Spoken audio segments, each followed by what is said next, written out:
Kerala sessions court ఈ రోజు సంచలన తీర్పిచ్చింది.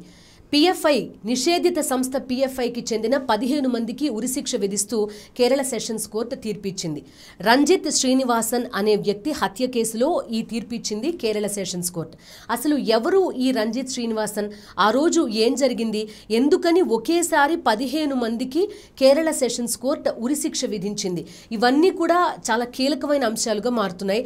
ఒక్కసారి ఆ రోజు ఏం జరిగింది, రంజిత్ శ్రీనివాసన్ అనే వ్యక్తి ఎవరు అనేది చూద్దాం.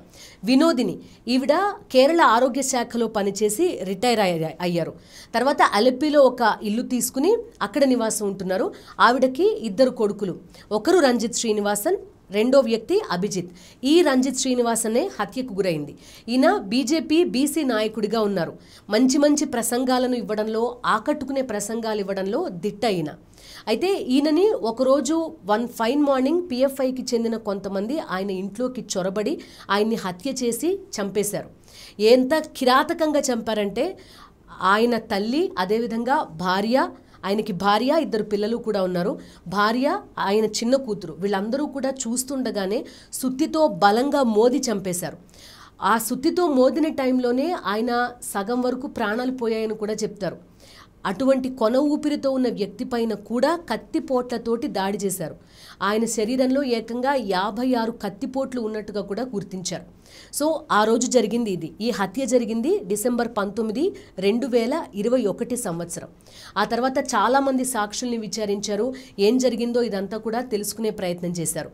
అయితే ఇప్పుడు ఏం జరిగింది ఆ రోజంటే, A1 నుంచి A8గా ఉన్న నిందితులంతా కూడా ఈయన ఇంట్లోకి చొరబడ్డారు. ఆయన్ని అత్యంత దారుణంగా హత్య చేశారు. A9 నుంచి A12 వరకు ఉన్న వాళ్ళంతా కూడా ఎవరు ఇంట్లోకి చొరబడకుండా బయట కాపలా ఉన్నారు. కరెక్ట్గా డిసెంబర్ 19, 2021 రోజున ఆయన పెద్ద కూతురు ట్యూషన్కి వెళ్దామని గేట్ తలుపు తీసుకుని బయటకు వచ్చింది. అదే టైంలో ఈ A1 నుంచి A8 వరకు ఉన్న వాళ్ళంతా కూడా ఇంట్లోకి చొరబడి ఆయన పైన అతి కిరాతకంగా దాడి చేశారు. ఆయన తల్లి ఉన్నారు అక్కడ, అదేవిధంగా చిన్న కూతురుంది, ఆయన భార్య ఉన్నారు, ఆయన సోదరి ఉంది. వీళ్ళందరూ ఉండగానే ఆయన పైన అత్యంత కిరాతకంగా దాడి చేశారు. ఇక మిగతా వారు A13 నుంచి 15 వరకు ఉన్న వాళ్ళు ఈ కుట్రలో భాగస్వామ్యం, అదేవిధంగా హత్య కింద వీళ్ళందరికీ కూడా ఉరిశిక్ష విధిస్తూ కేరళ సెషన్స్ కోర్టు తీర్పు చెప్పింది. ప్రాసిక్యూషన్ కోర్టుని కన్విన్స్ చేయగలిగింది. ఇది కేవలం ఆయన్ని చంపే ఉద్దేశంతో మాత్రమే చేయలేదు. వీళ్ళంతా కూడా ఒక ట్రైన్డ్ కిల్లర్ స్క్వాడ్ కింద వచ్చారు.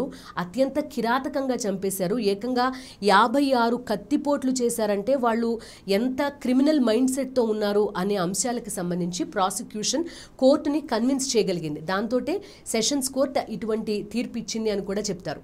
అయితే దీనికి నేపథ్యం ఏంటి, అసలు ఏం జరుగుతోంది? కేరళ పీఎఫ్ఐ అనేది నిషేధిత సంస్థ. దానికి సంబంధించిన రాజకీయ విభాగం SDPI. ఈ నిందితులందరూ A1 నుంచి A15 ఉన్న వాళ్ళంతా కూడా ఇందులో సభ్యులే. ఆ తర్వాతి కాలంలో దీన్ని నిషేధించారు. అయితే కరెక్ట్గా డిసెంబర్ 19 ఏదైతే ఉందో అంతకు ముందు రోజు మరొక హత్య జరిగింది. అది AD షాన్ అనే వ్యక్తి.